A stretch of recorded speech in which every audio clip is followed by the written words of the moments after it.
So now we're going to take a look at the ultrasonic sensor.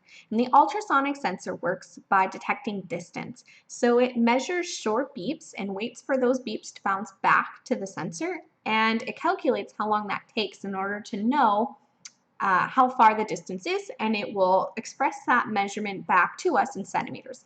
Pretty similar to how bats can see in the dark, those types of things. So the ultrasonic sensor is a really good tool if we want to make our robot respond if it is near or far different objects. And we'll be definitely using it in future challenges. So in order to configure the ultrasonic sensor, we want to go to the sensing block area, and we want to go configure sensors, and just like the touch sensor, whichever port you have plugged in your ultrasonic sensor to, you're going to go ahead and connect it to that port. So if you put it in port 2, put your ultrasonic sensor block here. So whichever one you have put it in, connect it to that one. So we'll press OK. And now we have the distance from ultrasonic sensor block in centimeters. So we have this block here that we can now use to program with. If we want to be able to actually see the measurement, we can create a variable for that. And a variable is a place to store information. So we can go to the variable section right here, and we want to just make a variable, and we'll just call it distance. Okay, and if it is checkmarked, it will show up in the right-hand screen. So if I unclicked it, it's not there. If I click it, it is. So it will display the measurement of our distance. So if we write a quick program for our ultrasonic sensor, it will show the actual distance that it's making. So we just need to move over this set distance to, and we want to set it to the distance from the ultrasonic sensor. And all we need to do is put them together with these quick pieces of blocks. So when the green flag is clicked, it will forever read or set the distance to whichever is the distance from the ultrasonic sensor. So if you were to go ahead and run your code right now, and you were to put your hand in front of your ultrasonic sensor and move it back and forth, this number will change, and it's a good indicator of how close and how far and the different measurements. So when you're writing future pieces of code, you will know how far to set certain things at. So if you set it to, let's say, 20 centimeters, you'll be able to see the range of how far 20 centimeters really is. So that's a really quick, good way to see the ultrasonic sensor in action by creating a variable and having it displayed here in the right-hand corner and using your hand back and forth to see that measurement. Okay, so let's go ahead and write a quick program so that if an object is close to our sensor, it will stop. So I'm going to go ahead and push this off to the side. I don't really need my measurements right now, so I'll untick that. I'm going to just get a few pieces of blocks that I know that I'm going to need, so it will be a bit faster for when I'm putting them all together.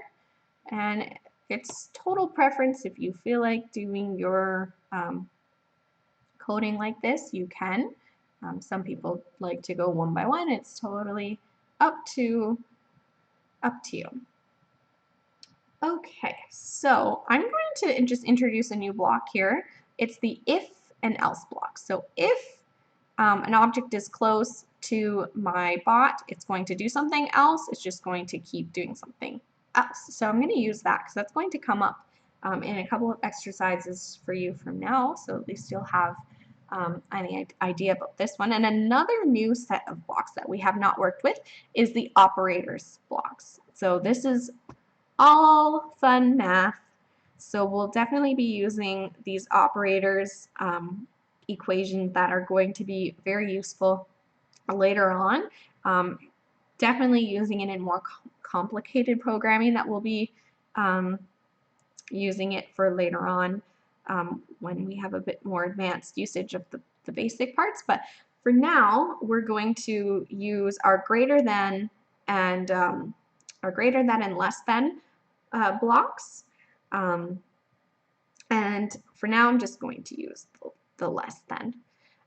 And if you can't remember, there is a video, but the way I remember is that the point always points to the smaller number. So that's kind of how I remember it. In this case, my smallest is going to be the distance.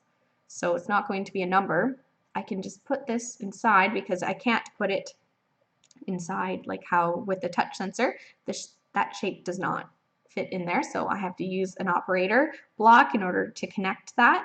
So if the distance from my ultrasonic is, let's say, less than 20. So if it's less than 20 centimeters, I want it to stop. So that way nothing gets too close, and it won't bump into things. So the distance from the ultrasonic sensor is less than 20, so 20 is greater, and the ultrasonic sensor is smaller in this case. I want it to stop. Else, I just want it to keep driving. So if I put this inside my forever repeat block, it's going to continuously read. When I press my green flag, it's going to wait for the orange button to be pressed, and then it's going to keep driving. Because if it hasn't detected anything really close to it, it's not going to stop. So that's how it's going to be reading this program forever until I press that exit button.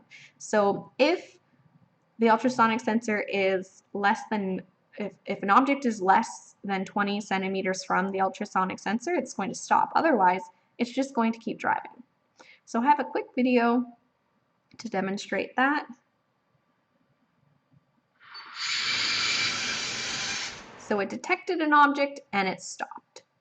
So you're going to go ahead now and play around with your distance variable, connect and configure your ultrasonic sensor, and go ahead and practice using your operators, and make sure you have an understanding of greater than and less than, because you'll be using these blocks quite a bit.